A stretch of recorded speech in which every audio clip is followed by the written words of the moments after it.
রাধে রাধে বন্ধুরা, মিঠি ভাইন্সের আরও একটি নতুন ব্লগে আপনাদেরকে স্বাগত জানাচ্ছি।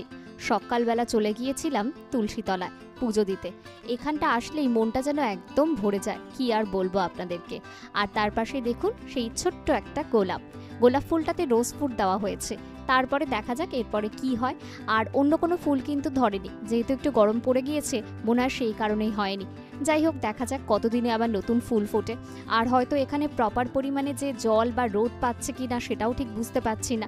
যাই হোক, এরপরে চলে গেলাম ঠাকুর ঘরে।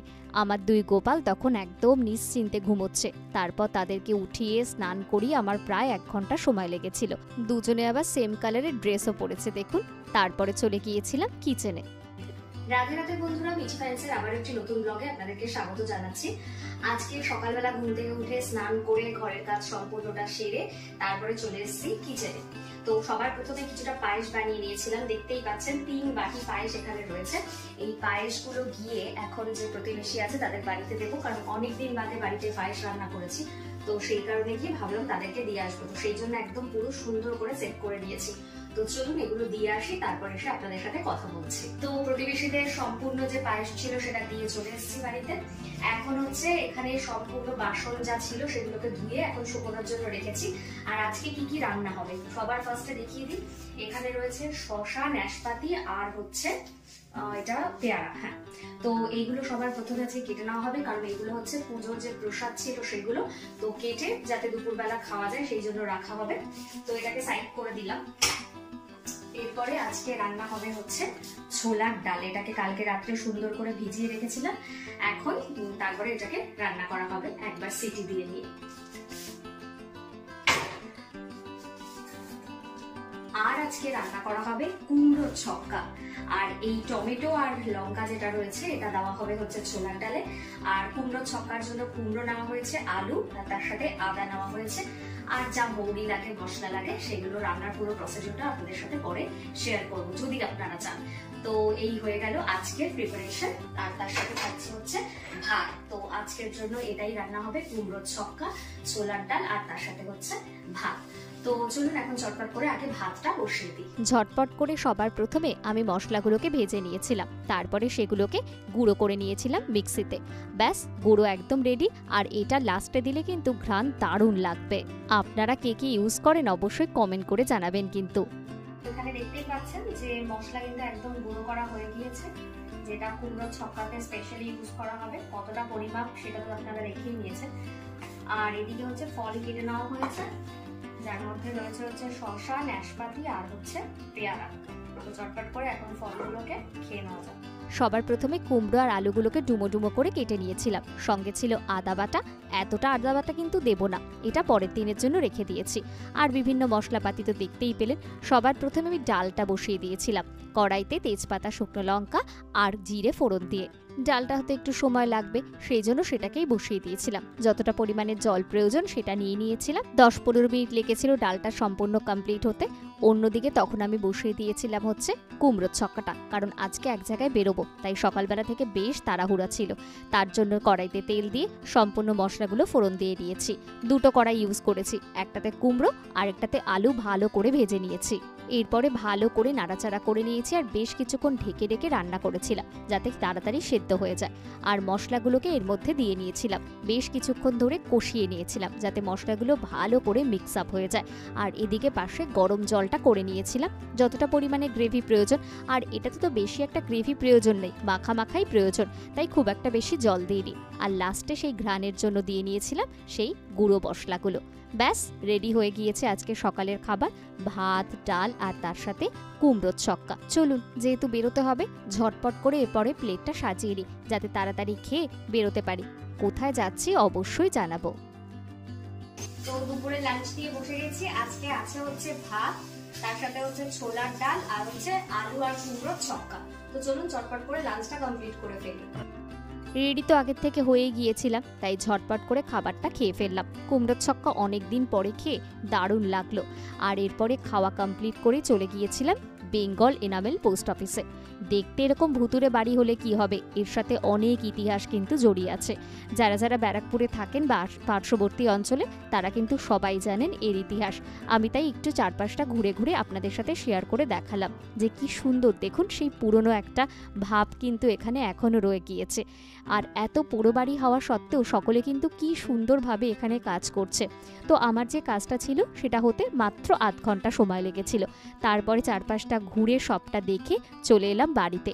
আর এরপরে তৈরি করে ফেললাম আরও কিছু রান্না। কিছুদিন আগে যে পাঁপড়গুলো নিয়ে এসেছিলাম সবার প্রথমে সেগুলোকে ভেজে তুলে নিলাম। শুনলাম আজকে নাকি বাড়িতে গেস্ট আসবে, তাই ঝটপট করে সেই কিছু রান্না কমপ্লিট করে ফেললাম। সবার প্রথমে পাঁপড়গুলোকে ভেজে সুন্দর করে বক্সে রেখে দিলাম, যাতে কি না কোনোভাবেই হাওয়া না ঢুকে যায়, নষ্ট না হয়ে যায়। এই কাজটা কমপ্লিট করার সঙ্গে সঙ্গে চলে গেলাম আমার কিছু পছন্দের খাবার খেতে, রুটি আর ডিম ভাজা। কারণ সকালবেলা খুব একটা বেশি যেহেতু খাওয়া হয়নি, তাই তখন খিদে পেয়ে গিয়েছিল, আর রান্না করার আগে পেটটা তো ভরতে হবে। আর যে তেলটা বেঁচেছিল পাঁপড় ভাজার পরে সেটার মধ্যেই কিন্তু ভেজে নিলাম মাছ। আর এই সেই ছোট্ট কড়াইটা, মাছটা ভাজতে একটু অসুবিধা হয়েছিল, এই পিঠ উল্টানো যাচ্ছিল না। যাই হোক, তাও আমি করে ফেললাম। কেমন লাগছে দেখুন, কি দারুণ বলুন, সে মিনিয়েচার কুকিংয়ের মতো। মাছটা ভেজে নেওয়ার পরে তারপরে ভেজে নিলাম আলুগুলো। সিম্পল একদম মাছের ঝোল রান্না করব। মাছ ভাজার নাম শুনলে আমি কিন্তু আর নিজেকে আটকে রাখতে পারি না। মাছ ভাজা হোক বা মাছের ঝোল, বরাবর কিন্তু আমার দারুণ পছন্দের। যারা কিনা ভেতো বাঙালি হয় তাদের কাছে এটাই মনে হয় সব থেকে পছন্দের খাবার। আর আমি তো একদম মেছো বাঙালি বলা যেতে পারে। রান্নাটা হতে বেশ কিছুক্ষণ সময় লেগে গিয়েছিল, আমার খিদেও পেয়ে গিয়েছিল। আমার তো বারে বারে খাওয়ার অভ্যেস, খাই একদম অল্প পরিমাণে, তাই এরপরে আবারও সাজিয়ে বসে গেলাম খাবার। আর বেশ কিছুটা মাছ ভাজা রেখে দিয়েছিলাম, যদি গেস্টরা আসে তাদের যদি ভালো লাগে তাহলে তাদেরকে সেগুলো সার্ভ করব। তো এইভাবে সুন্দর করে গুছিয়ে নেওয়ার পরে মনে হলো একটু চিকেন প্রিপেয়ার করে নিই, তো সেটাই আপনাদের সাথে একটু শেয়ার করলাম। তো প্রথমে যেভাবে চিকেন রান্না করি সেভাবেই রান্না করেছিলাম, তার মধ্যে শুধু এরপরে একটা নতুন মশলা অ্যাড করেছিলাম, জায়ফল জয়িত্রী। কিছুদিন আগে যেহেতু বিরিয়ানি বানিয়েছিলাম, তো জায়ফল আর জয়িত্রী বাড়িতে রয়েই গিয়েছিল, তো ভাবলাম নতুনভাবে একটু রান্না করি, তার জন্য ফ্লেভারটা একটু অন্যরকম আসবে, তো সেইভাবেই রান্না করেছিলাম। খেয়ে কিন্তু সকলেই বলেছিল বেশ অন্যরকম লাগছে, আর একটু বিরিয়ানি ফ্লেভারও ছিল, যেহেতু বিরিয়ানি মশলাটাও আমি ইউজ করেছিলাম। তো ঝটপট করে রান্নাটা কমপ্লিট করে ফেলেছিলাম, যাতে কিনা গেস্ট আসলে কোনো রকম কোনো অসুবিধা না হয়। আর ছোট্ট ছোট্ট বাটির মধ্যে আমি একদম সুন্দর করে তুলে রেখেছিলাম, যাতে কিনা তাদেরকে সার্ভ করতে খুব সুবিধা হয়। রান্নাটা কমপ্লিট হতে আমার প্রায় 1 ঘন্টা মতো সময় লেগে গিয়েছিল। আর তার সাথে বানিয়েছিলাম হচ্ছে দেরাদুন রাইস, কারণ রাইস না হলে তো হবেই না, ভাত আর চিকেন, আর তার সাথে মাছ ভাজা, যেটা আমি তাদের জন্য রেখেছিলাম, কিন্তু মাছ ভাজাটা তারা নেননি। যাই হোক, ভালো করে এবার তাদেরকে খাইয়ে দাইয়ে নিজের খাবার পালা। চিকেনের লেগ পিস, এটা কিন্তু আমার খুব পছন্দের। তাদেরকেও আমি অনেককেই বলেছিলাম যে নেওয়ার জন্য, কিন্তু কেউ নেয়নি যেহেতু, তাই এটা আমার ভাগ্যেই রয়েছিল। যাই হোক, ঝটপট করে সুন্দর করে চিকেন লেগ পিসটা দিয়ে একদম মাখিয়ে ভাত খেয়ে ফেললাম। আর আজকে তো অনেক কিছুই খাওয়া হয়েছে, আর কি বলবো আপনাদের, আপনারা তো সব দেখতেই পেলেন। আমার কিন্তু এত কিছু খাবার খেয়ে দারুণ লেগেছিল। আর এক্সট্রা যে চিকেনটা ছিল সেটা এরকম বোলের মধ্যে রেখে দিয়েছিলাম। সঙ্গে মাছ ভাজাগুলো সুন্দর করে ফ্রিজে স্টোর করে রেখেছিলাম, যাতে পরবর্তী সময় রান্না করতে পারি। ব্যাস, বাকি চিকেনটাও ঢুকিয়ে দিলাম, কারণ এই বোলগুলোতে রাখলে অনেক সুবিধা হয়। এরপরে ঘরের যে কাজ রয়েছে সেটা ঝটপট করে সেরে ফেললাম। আর এই কাচের প্লেট মাজতে গেলে আমার তো দারুণ ভয় লাগে, তাই অতি সাবধানে কাজ করছিলাম। এরপরে গ্যাসটা একদম সুন্দর করে পরিষ্কার করে ফেললাম। ব্যাস, ঘর মোছা আর কিছুটা বাকি রয়েছে, হয়ে গেলেই আজকের মতো একদম কাজ শেষ। আজকে অনেক কাজ একসাথে যেহেতু করেছি, তাই খুব টায়ার্ডও লাগছিল। যাই হোক, অবশ্যই মিনি ব্লগগুলো কেমন লাগছে কমেন্ট করে জানাতে কিন্তু ভুলবেন না। আপনারা যদি পাশে থাকেন তবেই কিন্তু আমি আগে এগোতে পারবো। তো অবশ্যই চ্যানেলটিকে সাবস্ক্রাইব করতে ভুলবেন না, পাশের বেল আইকন প্রেস করে দেবেন, তাহলে সমস্ত নোটিফিকেশন আপনার কাছে পৌঁছে যাবে।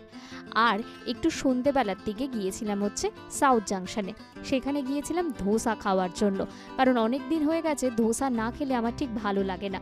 গিয়ে পেয়েছিলাম শুধুমাত্র বড়া, ধোসা যেহেতু ছিল না সেই সময়, কারণ সেই সময় প্রচণ্ড রাশ আওয়ার ছিল আর আমার খুব তাড়াহুড়া ছিল, তাই শুধুমাত্র বড়াটা খেয়েই চলে এসেছিলাম। যাই হোক, আর আপনাদের প্রসিডিওরটা তো শেয়ার করলাম, কি সুন্দরভাবে ব্যাটারটা ওরা তৈরি করছে।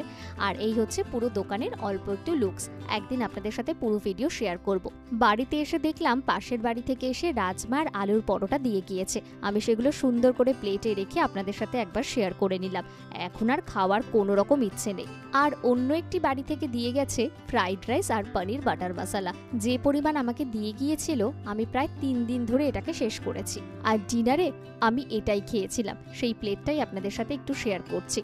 ব্যাস অল্প পরিমাণে নিয়ে পুরো ডিনারটা কমপ্লিট করে ফেলেছিলাম। ব্লগটা তাহলে এখানেই শেষ করছি আজকের মতো। অবশ্যই চ্যানেলটিকে শেয়ার ও সাবস্ক্রাইব করে দেবেন, পাশের বেল আইকন প্রেস করতে ভুলবেন না, তাহলে সমস্ত নোটিফিকেশন পেয়ে যাবেন। রাধে রাধে।